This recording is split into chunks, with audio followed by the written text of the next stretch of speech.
Good morning and welcome to Rose Red Homestead Micro Moment Monday, where today we're going to touch on emergency preparedness. The other day I was skimming through the internet looking for emergency preparedness information and came across this list from the American Red Cross, and I was pretty impressed with it. It's very well organized. It's a website that has a lot of downloadable documents to help us get organized. This is their overall checklist. They call it a Preparedness Essentials Preparedness Checklist. And so here are the 7 things that they have recommended. Be prepared, understand your risks, stay connected, gather emergency supplies, make plans to be safe, plan to reconnect with loved ones, and plan to take care of yourself. So I'm briefly going to go through each one of these, but the big thing is that I'm going to put the link for all of this information in the video description so you can do some more research yourself.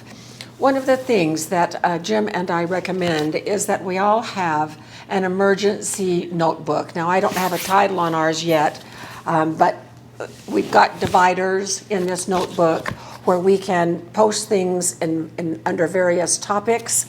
And this would be a good one to start with if you don't have an emergency binder like this one is. And these binders, this is not our actual one. Our actual one is in the library, and it's pretty full of things because I keep putting things in that I want to have in hard copy in case of an emergency. So their first item is to be prepared, and it's kind of an overview of the rest of these. But what they say here is being prepared means that you know what hazards are in your area. Fire and flood, they say, can happen pretty much any place. And that certainly is the case where we live. A couple of years ago, we did have a flood that came through our place. And we did a video on that, so you could go back into our videos and see what our little flood was like. Nothing got in the house, but it certainly washed through the greenhouse and made a mess of our property. And so being prepared for not just the general things like fire and flood, but what things are specific to your area. Some areas are more prone than others for things like earthquakes or tornadoes or hurricanes. We live in an earthquake zone, and actually the other day Jim and I felt a little earthquake while we were sitting on the couch looking at, we were watching a TV program, and our couch began to jiggle just a little bit, and we recognized that he's from California, or spent a lot of his life in California, and I wasn't sure what it was, but he knew what it was. I'm from California. You are from California? I'm from California. Okay. I spent a lot of time there. Okay. So Jim is from California, he declares. So what they say is recognize the hazards in your area, have plans so that you and your loved ones know what to do in case of an emergency situation, have a way to monitor your emergency conditions in your area, and have emergency skills. This is really important. What skills do you have? Do you know CPR? Do you know first aid? Many communities offer either free CPR classes or just a nominal fee for CPR and first aid. So get engaged and get some skills that will be very handy in case of an emergency. And then have emergency supplies. And they go into more detail in all of those things later in the list. So then the second one is understand your risks. If you're not sure what the risks are in your area, reach out to your state and local governments and do a little bit of research and find what your risks actually are. I have been a little bit surprised to find out that many people, for instance, when they buy a home, don't look at maps to see where the floodplains are, to see if their home is in a floodplain. So do that if you're in the market for buying a new home. And if you've already purchased a home, find out what the risks are in your particular area. Also tsunami if you're on the coasts, and earthquake zones. All right, Jim has just said, no, for instance, if you are in a tsunami zone, we were looking at properties on the Oregon coast for a while, and they have so much information for folks that live out there.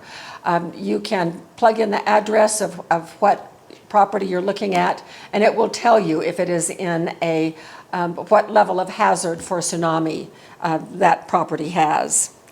Then the next one is to stay connected. And what this means is to be informed. Know where you can go to get updated information on what is happening in your area right now. There are lots of free alerts that you can sign up for on your phone. We have signed up for, our emergency system locally has flash flood alerts because there are flash floods that occur all around us with the summer monsoon season. Then also be sure that you have ways for backup batteries for your phone if that's where you have your alerts.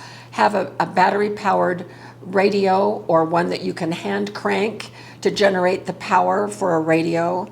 And then plan to monitor, have a way to monitor weather conditions. And in the information that you can download from them, they give you much more detailed information on how you can monitor weather conditions. In going through the list in front of me, I realized I forgot one that fits right here, which is to learn emergency skills. And we've already touched on that with CPR and first aid. The next one is to gather emergency supplies. They suggest a go kit and a stay kit. And a lot of times that go kit is called a bug out bag or a 72-hour kit where you just grab and go. Well, they have lots of detailed information, but the decision is, boy, should I go or should I stay? And sometimes it's best to shelter at home. Not always, but sometimes, many times. And for most of us, that would be the most ideal situation because for us, all of our emergency equipment and planning and supplies are right here in our home. And to leave them unattended is a pretty scary option. But there are some situations where to save our own lives, we would evacuate. But be sure you look at their lists of things. They have a wonderful list of basic supplies to have on hand. And then make plans to stay safe. And that was just what I was talking about. Plan to stay or go. Know in advance what you would do if. What would you do if you had to go? Where would you go? Where would you stay? How would you get there? What would you need to bring with you? Plan ahead for all of those things so your mind isn't boggled at a time when it is racing about survival, for instance, during an emergency situation. And then this one is so important. Plan to reconnect with loved ones. I have children from coast to coast, literally. I have one family on the East Coast, 2 families on the West Coast, and then 3 families right here in Utah, with only one of them being really close by. One is about 50 miles away. And I would be panic-stricken to know that they were safe and everything was okay. And so make plans with your family on how you are going to connect. And texting is best.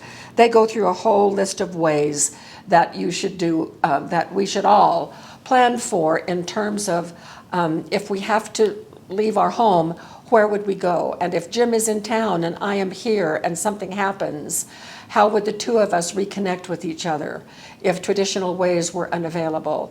And so having a meeting place, both nearby and outside of the community, is really important.